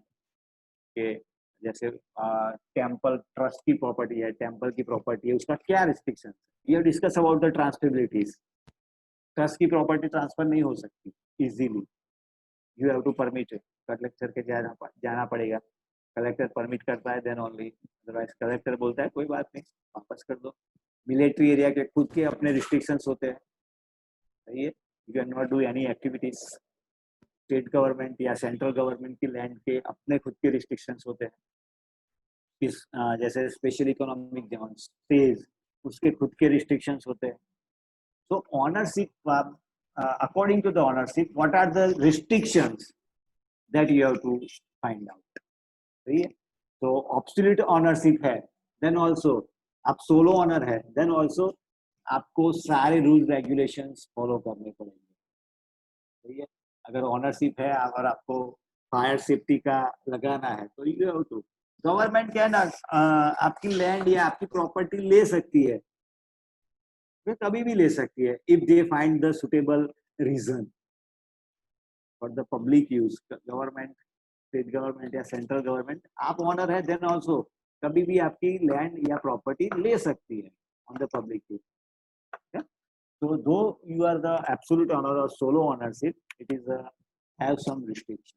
So there is no any property without restriction actually. Okay, early morning में मैंने discuss किया जैसे flat is a according to the one opinion, flat never may be a freehold. Flat कभी भी free hold नहीं हो सकता, one opinion ऐसा है। Second thing that going to discuss, it is a transfer possession. Okay, again different types of possession is there, you have to check out. One is a physical possession. Now possession you have to understand then legal and physical. Legal and physical, these two terminology come. Physical possessions matlab maybe a probable you have also legally possessed it. Okay, physical possession इसका मतलब है कि you have the property under your control and may be a probably you are legal possessioner of the property, otherwise encroachment is a physical possession, you are not a legally possessed. सही है, तो physical possession property आपके हाथ में है, probable आप legally भी उस प्रॉपर्टी के ऑनर है। Symbolic possession, now symbolic possession आपके पास में फिजिकल प्रॉपर्टी भी नहीं है और लीगली भी नहीं है, बट अंडर सम एक्ट या under some proceeding you are owner of this property. सही है, जैसे बैंक सिंबॉलिक पोजेशन लेती है। सिंबॉलिक मतलब क्या, न तो वो लीगल पोजेशन है उसके पास, न तो फिजिकल पोजेशन है, इज अ सिंबॉलिक पोजेशन। ये भाई ये प्रॉपर्टी मेरे पजेस में है, ये भी वहां पे ऑनर रहता हो ऐसा भी हो सकता है, ऑनर ना रहता हो वो भी हो सकता है, but symbolically by some sign possession under the someone. Judicially possession, judicially possession में भी आपके पास लीगल पोजेशन है बट प्रोबेबल फिजिकल पोजेशन नहीं है। जुडिशियल पोजेशन, कोर्ट ने ऑर्डर दे दिया you are the owner, judicial possession है आपके पास, बट आपको अब वो प्रॉपर्टी एंक्रोचमेंट में से दूर करवानी पड़ेगी। सही है, you are purchased by the legal way, may B probable physical way आपके पास नहीं है, ऐसा भी हो सकता है फिजिकल वे भी आपके पास है, बट जुडिशियल पोजेशन का मतलब legally you are the owner, may be physically और not. Legal owner it is समझ गए हम, इलीगल ऑनर वो भी समझ गए हम कि we are not a legal owner, then also we are occupying the properties, encroachment, the illegal position. Adverse position, adverse position का मीनिंग क्या होगा?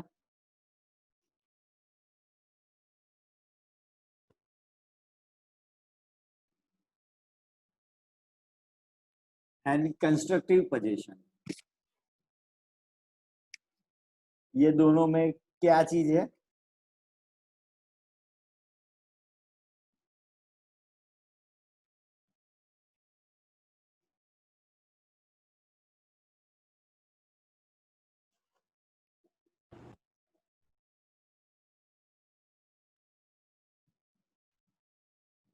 एडवर्स पोजीशंस का मतलब होता है कि something property asset had under the possessions of someone, A के under में पोजीशन में है, बी उसका ऑनर है, but on something occurrence with a B the property will transfer to the A, it is a adverse position. अगर ये property के B के पास नहीं रहेगी तो property will transfer to the A, is a adverse possession, just like a contingent possession या contingent ownership थी।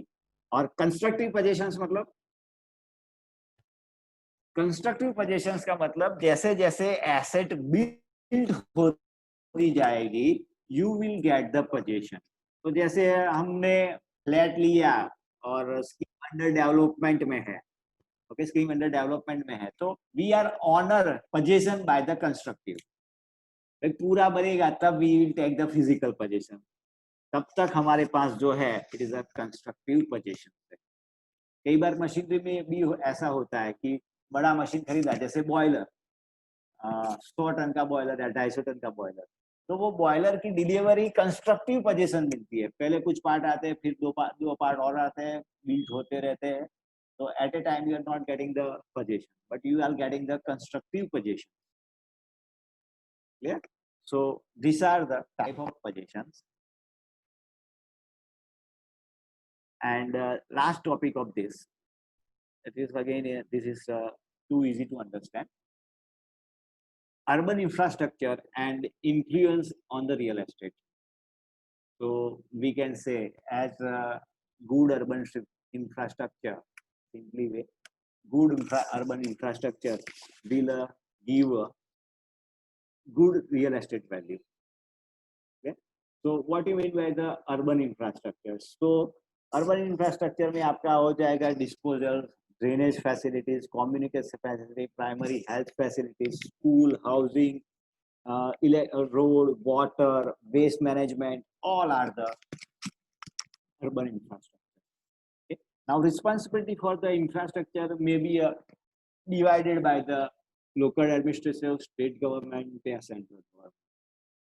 जैसे रोड बनाना है, सिटी के road under comes under the local government, local authority.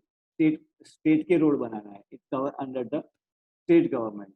Highways बनाना है, it's under the central government. Train railway facility provide करना है, it's come under the central government. Water drainage water provide करना है, it under comes under the state government and local government. So there is a different hierarchy who is the responsible for the providing these amenities or facilities. Okay, and better utilizations, yeah, efficient utilizations of this will increase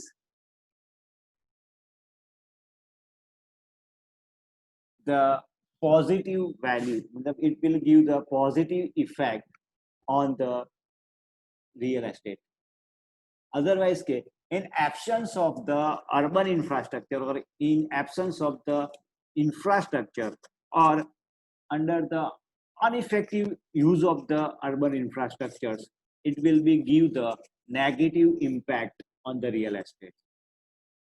Okay? बहुत सारी cities होती है जो city wides होती है, मतलब city area बढ़ता है, but जब city area बढ़ता है तब वहाँ पॉजिटिव इम्पैक्ट आती है. That is okay. Same time government या local government provided in the city with limit areas. So utilizations of the all the urban infrastructure, efficient and effective utilization of all the urban infrastructure will increase the value of real estate. Okay? So under the social में we have also discussed this infrastructure should be there. Housing होना चाहिए, neighborhood जाना चाहिए, amenities होनी चाहिए, facilities होनी चाहिए, schooling होना चाहिए, transportation होना चाहिए, temple होना चाहिए. So ये सारे values will give the positive effect over the real estate. So almost we are completing here this chapter. First,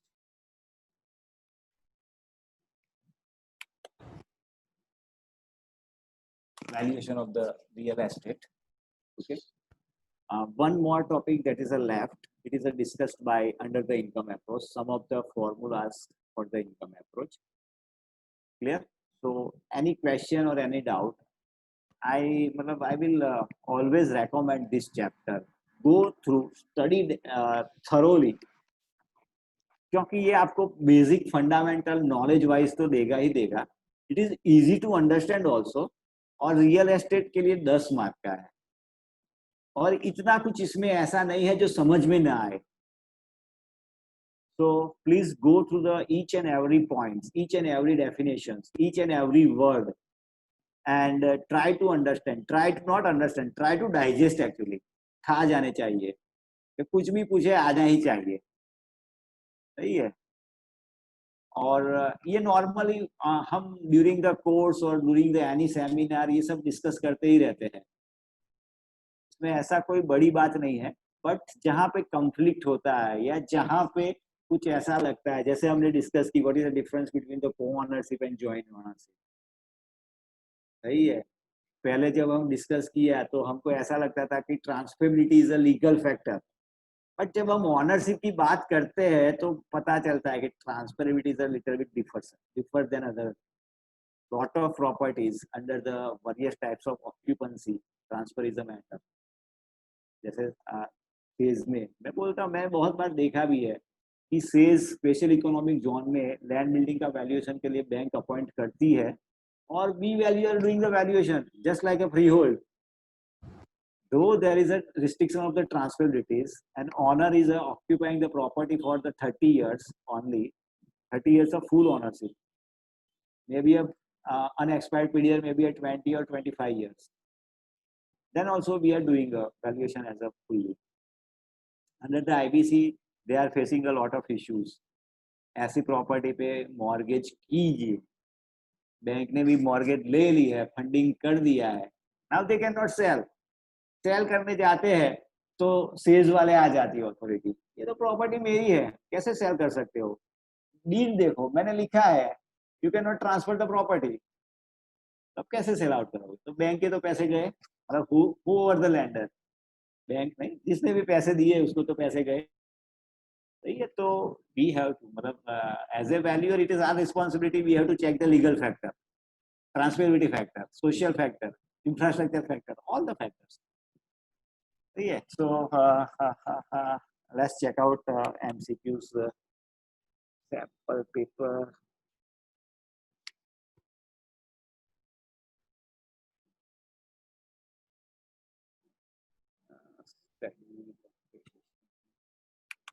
Just a minute, paper नहीं मिल रहा है.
Question number 38. Okay, this is belongs to this chapter that we have discussed. Okay, which of the following is true with reference to valuation of the bridge, road, and other infrastructure projects?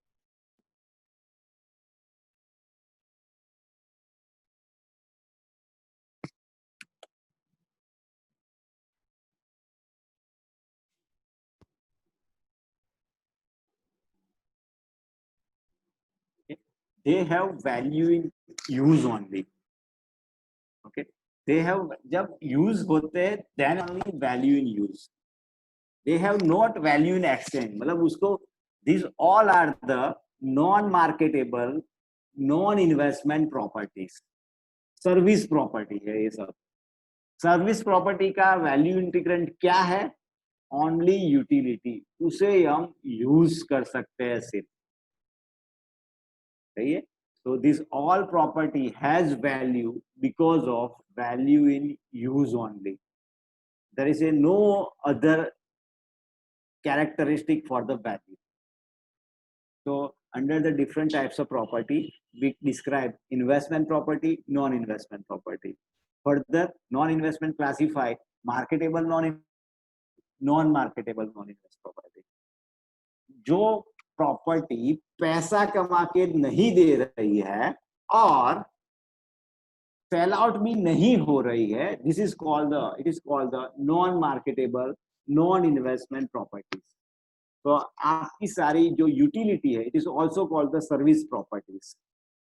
Service property का use है, jail का use है, that's why it is a value. City hall का use है, that's why it has value. Otherwise, it has no value. So here, it is a value in use. That why.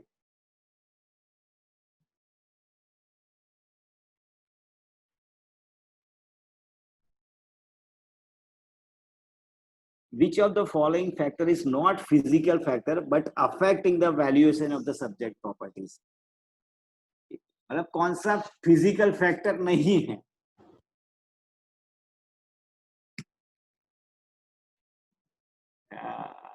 Mute लगते हैं सब.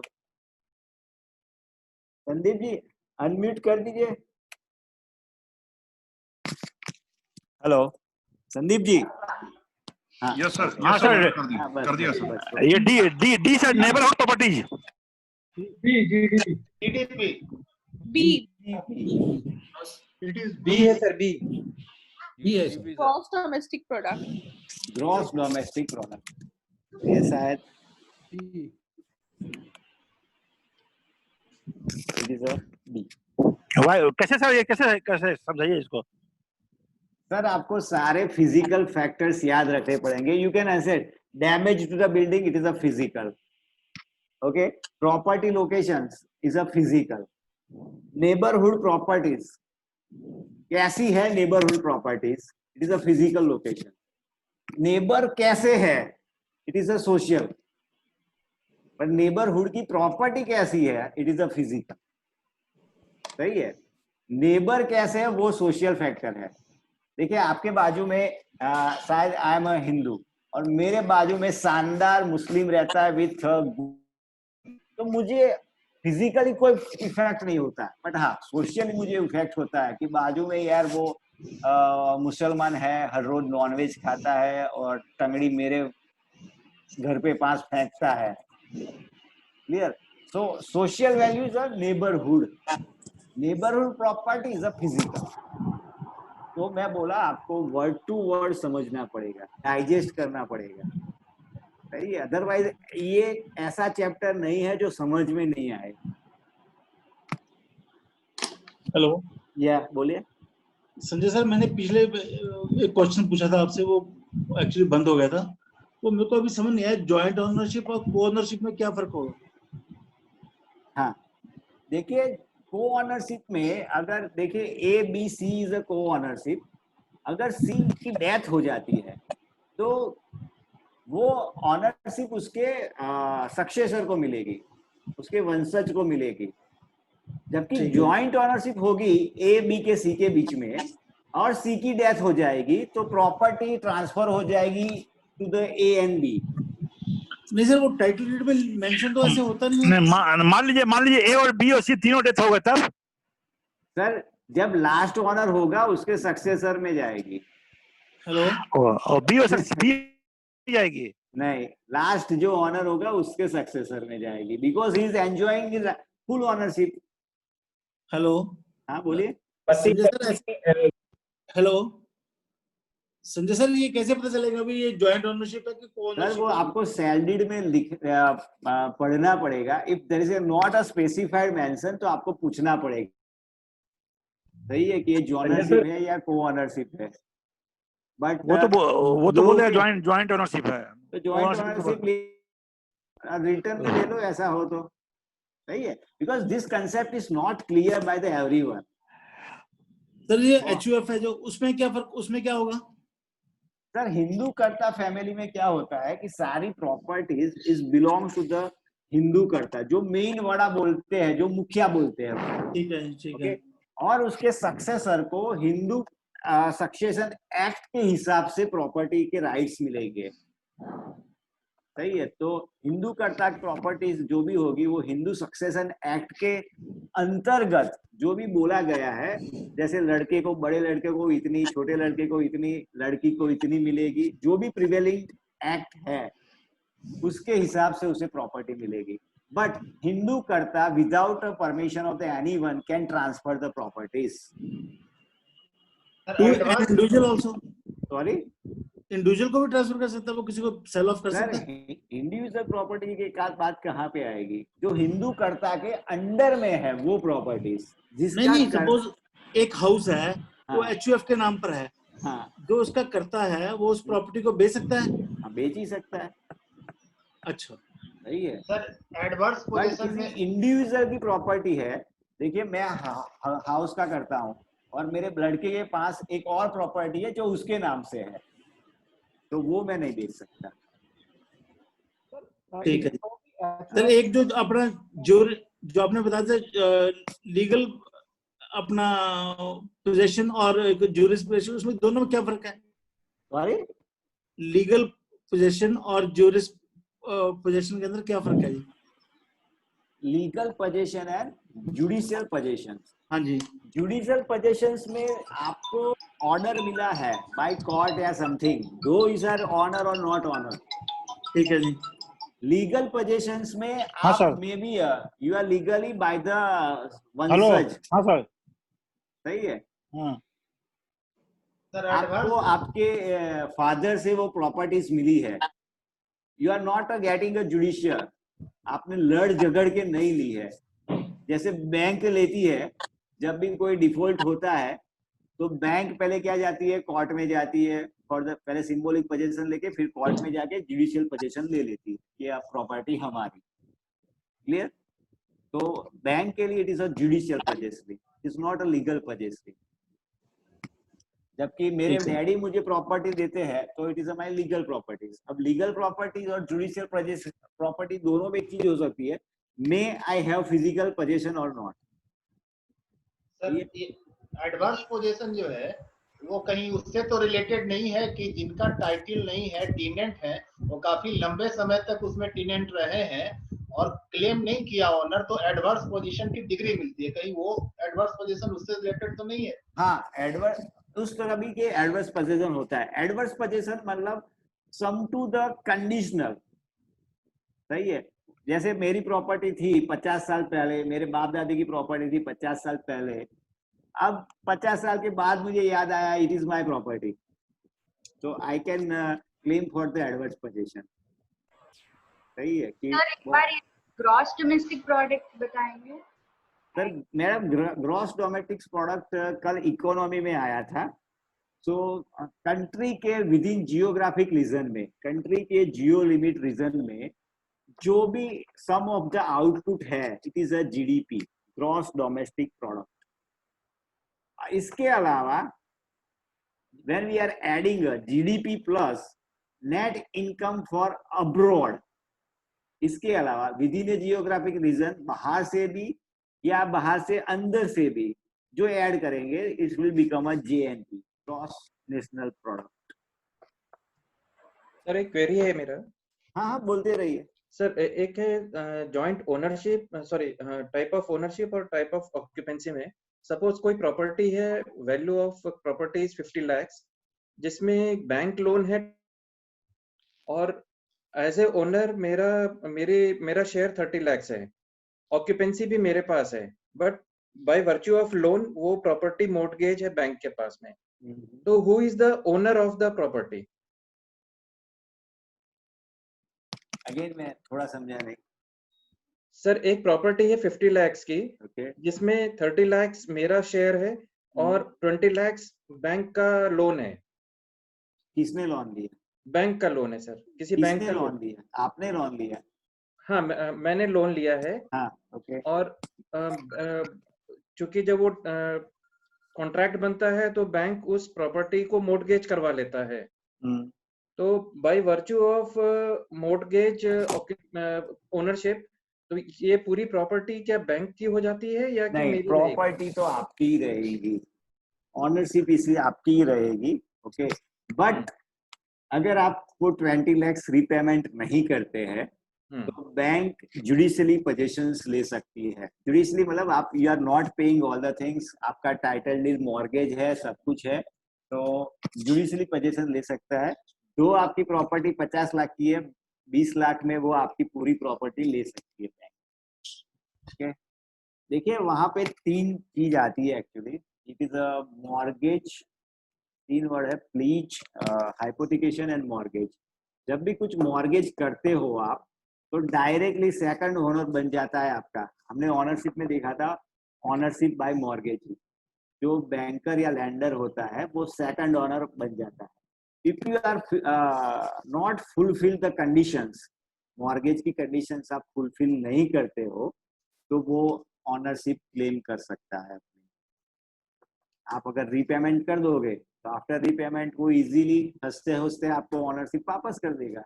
अगर repayment नहीं करते हो, समझ 1 लाख रुपया भी रीपेमेंट आपने नहीं किया, तो वो 1 लाख रुपया वसूल करने के लिए आपका 50 लाख का फ्लैट ले सकता है। सही है, और बाकी क्या बचेगा 49 लाख, वो बेच के आपको 49 लाख वापस करेगा। लीजिए आपके 49 लाख, मुझे 1 लाख रुपए चाहिए थे, वो फ्लैट में से मिल गए 1 लाख, बाकी का जो बचा वो आपका। तो वो बेच सकता है ऑनर बन के, बट जो बचेगा इज अनक्लेमेबल, वो आपको वापस मिलेगा। सही है, अगर वो फ्लैट 35 लाख में सेल आउट कर दिया उसने तो 34 लाख आपको मिलेंगे। अगर वो फ्लैट उसने 5 लाख में सेल आउट कर दिया तो सिर्फ आपको 4 लाख मिलेंगे। उसको तो क्या है कि मेरा 1 लाख चाहिए। सही है या? तो वही है सर कि अगर जैसे ऐसे केस में इंटरेस्ट तो केवल 1 लाख के ऊपर है, वो 1 लाख के ऊपर चाहे जितने भी बिक जाए, 1 लाख में जितने भी बिक जाए, बाकी का जो बचेगा वो ऑनर को वो वापस करेगा। वो बैंक नहीं, पैसा बैंक खा नहीं जाएगी। सर अगर 1 लाख में नहीं बिका, 1 लाख में नहीं बिका तो वो उनके पास पावर है आपकी दूसरी प्रॉपर्टी भी अटैच, दूसरी प्रॉपर्टी भी ले जाएंगी। बेशक 50 लाख का फ्लैट है, अगर मैंने उसको 80,000 में खरीदा तो 20,000 के लिए आपका फैन, कूलर, एसी वगैरह भी अटैच कर सकते हैं। नहीं, जनरली ऐसी कंडीशन में हमारे पास जो ओनर होता है वो खुद ही बेच के बैंक का पैसा दे देता है। सर जनरली तो किसी भी बोरोवर को हंसते हंसते लोन पेमेंट कर देना चाहिए। सही है, सो ठीक है, that is out of question, मतलब सिलेबस के बाहर का क्वेश्चन है, बट बैंक कैन। अभी देखिए हमारे सक्सेसर में, हमारा जो अभी इम्यूनिटी बॉन्ड चल रहा है उसमें तो बोल रहा है कि हमारे सक्सेसर से भी वो पैसा वसूल करेगा if you are doing the sum mistake. तो वैसा मॉर्गेज डीड में भी लिखा होना चाहिए कि भाई तुम्हारी प्रॉपर्टी से अगर कुछ रिकवरी नहीं होती तो मैं तेरे सक्सेसर से भी पैसा वसूल करूंगा, मगर छोड़ूंगा नहीं। सही है, तो प्रोबेबिलिटी। हाँ बोलिए संजय जी, एक ना जो जितनी आपने बताई थी ये market value, fair market value, notional value, ये कोई मतलब कोई क्वेश्चन लेके उसको बता सकते हैं कैसे कैसे सब चीजें एक्सप्लेन कर सकते हैं? कोई एक भी एग्जांपल लेके कोई?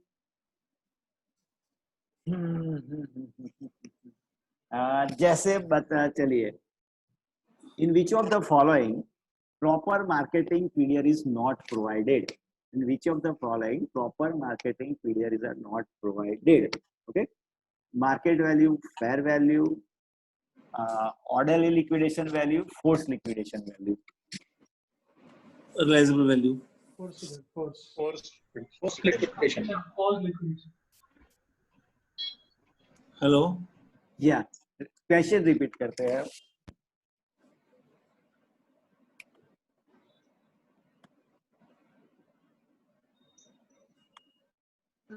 सिंबॉलिक वैल्यू, सिंबॉलिक पोजीशन का बता देंगे।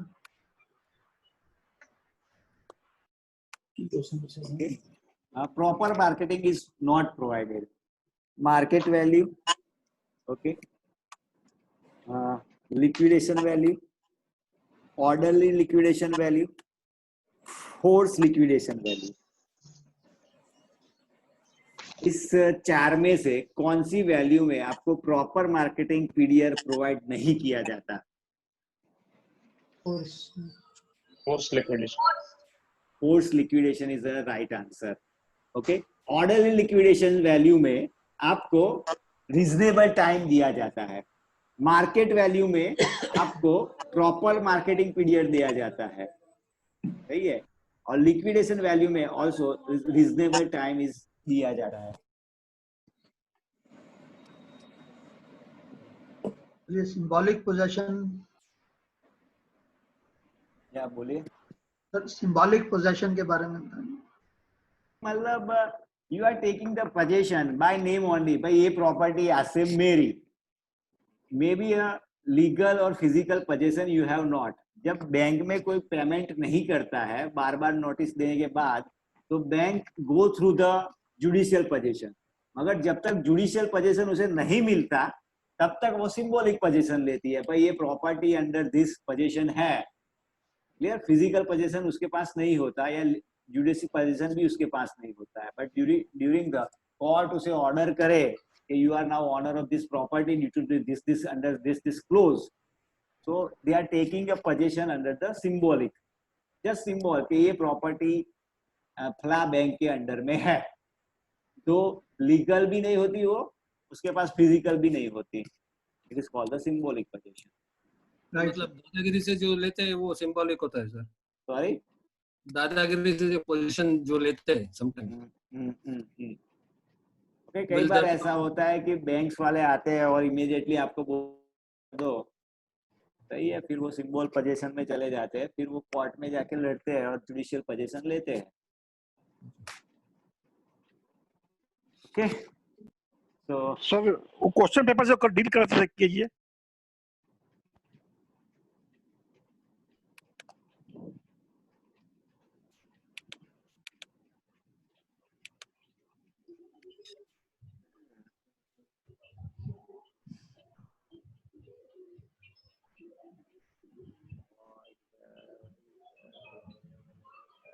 ये मॉडल क्वेश्चन पेपर तो आप भेजेंगे ना?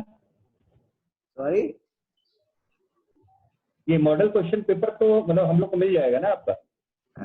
ये तो वेबसाइट पे अवेलेबल है.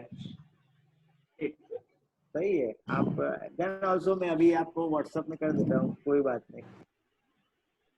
हाँ, नहीं वो ज्यादा बेटर है, इतना आप समझे. हम लोग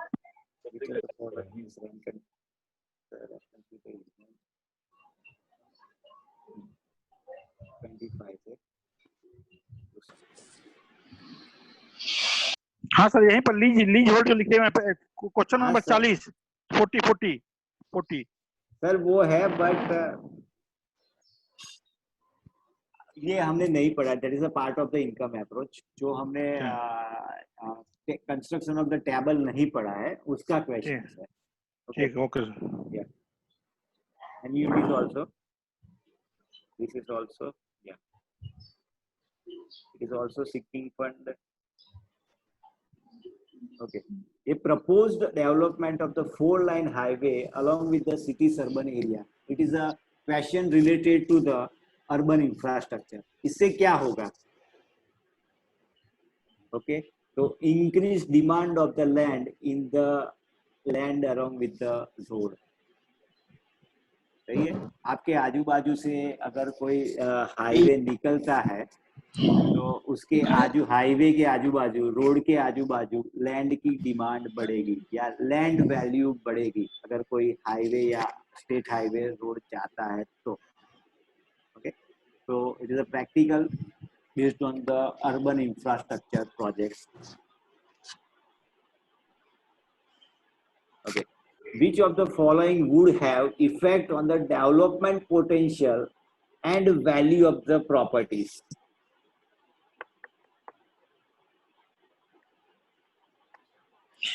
सर ये फ्लोरेंट FSI. हाँ, आंसर तो दे दिया, but how?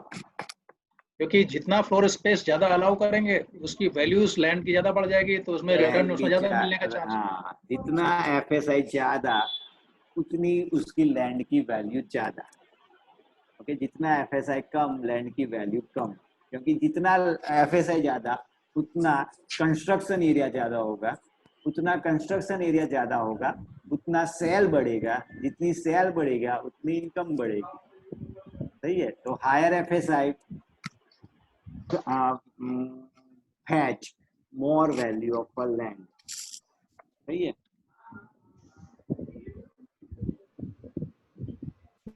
Okay.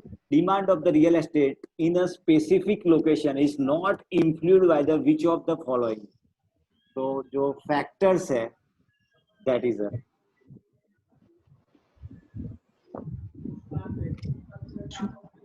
Real estate की डिमांड कौन से फैक्टर से अफेक्ट नहीं करेगी? अरे डिमांड फॉर ऑटो, ठीक है, कौन से फैक्टर लिखे गए हैं वो पढ़िए, उसमें से लिस्ट फाइंड कीजिए कि which factor will not affect the real estate. Demand of automobiles, demand of automobiles will not affect the real estate demand.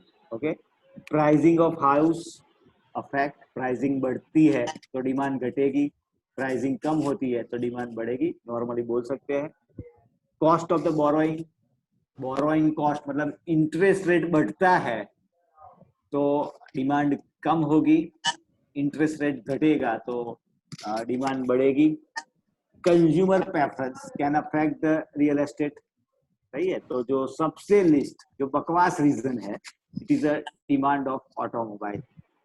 ये demand of automobile and demand of the real estate में कोई relationship नहीं है।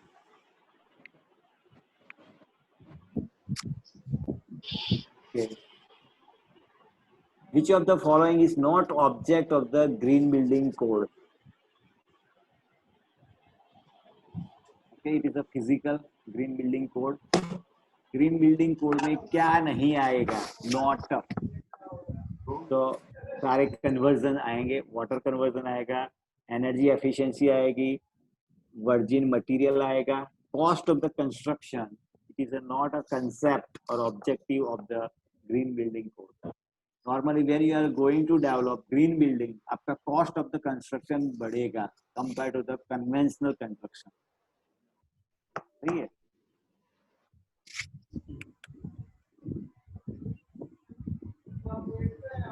Again, it is not for this income approach है ये। तो ऐसे specific factor के हिसाब से आपको क्वेश्चंस आएंगे। And again I think so इसके related MCQ is available on the websites of the CEV। Valuation of the real estates के रिलेटेड में 80-90 क्वेश्चंस है, that is MCQ is available on the website of the CEV। तो आप वहाँ पे जाके download कर सकते हैं। It will be clear your concept, सही है। सर रिक्वेस्ट है कि अगर मतलब वो डाउनलोड तो कर लेंगे, लेकिन अगर 1-2 क्वेश्चन पेपर जैसे व्हाट्सएप पे डालते हैं अगर डाल देंगे तो ज्यादा अच्छा है। सर मेरे पास अभी मोबाइल में वो चीज नहीं है। ओके, अगर समवन हमारे ग्रुप में से अगर कोई डाउनलोड करके डाल देता है तो it is a better. Otherwise CEV की वेबसाइट पे आप MCQ valuation of real estate पे MCQs है, दैट PDF आप डाउनलोड कर दीजिए और समवन विल अपलोड। मैं आपको ये सैंपल पेपर अभी डाल देता हूँ ग्रुप में, सही है। और सर आप भी कुछ वो कीजिए, क्या बोलते हैं उसे, जहमत कीजिए नहीं, otherwise all thing is CEV की भी वेबसाइट पे मोर देन रिक्वायर्ड अवेलेबल है। एक ही चीज पे 3-4 बार स्टडी मटेरियल अवेलेबल है, 2 अलग अलग ऑथर्स के, सही है। तो go through the CEV website, MCQ real estate के लिए अवेलेबल है और आपके कंसेप्ट क्लियर करने के लिए, और कुछ नहीं। And again I am preferring कि आप ये पूरा स्टडी कीजिए थरोली। हम व्हाट्सएप में तो है ही है, जब भी कुछ क्वेश्चंस होता है तो you can write your questions in the WhatsApp, तो वी कैन सॉल्व इट ना। लंच ब्रेक, हाँ, मतलब we are almost completing this chapter. Sandeep ji है क्या? जी सर अवेलेबल है। हाँ सर, तो देख लीजिए आगे का प्रोग्राम कैसे रहता है। जी फ्रेंड्स, अभी हम लोग 10 मिनट के बाद एक लंच ब्रेक करेंगे, छोटा सा लंच ब्रेक करेंगे, क्योंकि अभी सेशन हमारा काफी पेंडिंग है और मैं नहीं चाहता कि आपको मोर देन डिजायर्ड आवर्स के बाद बैठाया जाए। हम लोग 3 बजे वापस आएंगे। 3 बजे रुपेश सर हमसे जुड़ेंगे, मिस्टर रुपेश शाह, और उसके बाद हम लोग आगे कंटिन्यू करेंगे। इन द मीन टाइम अगर आप अवेलेबल हैं तो हमारे साथ समरेंद्र चक्रवर्ती जी जुड़े हैं। समरेंद्र जी मुझे सुन पा रहे हैं? चक्रवर्ती साहब सुन पा रहे हैं? सर नमस्कार, बोलिए। समरेंद्र चक्रवर्ती जी सीनियर मेंबर हैं और ये हमारे सेकंड बैच के कैंडिडेट हैं और कलकत्ता से बिलोंग करते हैं। इनमें और मुझ में कॉमन बात यह है कि दोनों ने एक ही टाइम पर पेपर दिया। 10 अक्टूबर एक मेरे लिए हिस्टोरिकल डे है मैंने पेपर दिया था और सेम डे इन्होंने कलकत्ता से, बस फर्क इतना है मैंने जलंधर में दिया, इन्होंने कलकत्ता में दिया। मैं चाहूंगा सेम टाइम बिल्कुल, और तकरीबन हमारे नंबर भी तकरीबन बराबर ही हैं, थोड़ा बहुत फर्क है। तो सर कुछ आप अपना एक्सपीरियंस शेयर करना चाहेंगे ड्यूरिंग ट्रेनिंग और आफ्टर ट्रेनिंग, जो आपने जो स्टडी किया किस तरह से किया, सो दैट के कुछ मेंबर्स को बेनिफिट मिले। मैं इसलिए बोल रहा हूँ कि 10 मिनट हम लोग ले लेंगे सो दैट के लंच कर पाएंगे बाकी सभी लोग, उसके बाद शॉर्ट ब्रेक लेंगे। ऐसा कर सकता हूँ, जो मैं अपना नोट बनाया था वो मैं सीएबी को पोस्ट कर सकता हूँ। नहीं वो तो सर पढ़ने के लिए तो सबके पास है सब कुछ, लेकिन आप अगर बात बता पाएंगे तो थोड़ा इजी हो जाएगा। अच्छा, it is based on concept. मैं क्या किया था, जितने भी पॉइंट्स है जो पेपर दिए जाते हैं उसमें लिखते थे, और उसमें कौन है कौन नहीं है उसको क्रॉस करते हुए प्रोबेबल पहले निकालते थे, उसको मैंने टिक किया।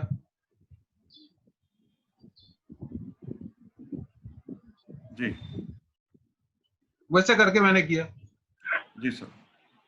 जैसे आप देखिएगा 2 क्वेश्चन है नहीं, ये तो आपको तुरंत पता चल जाएगा, बाकी तो बहुत पास होते हैं, उसमें आपको सिलेक्ट करना है कौन करेक्ट है, लॉजिक लगा के।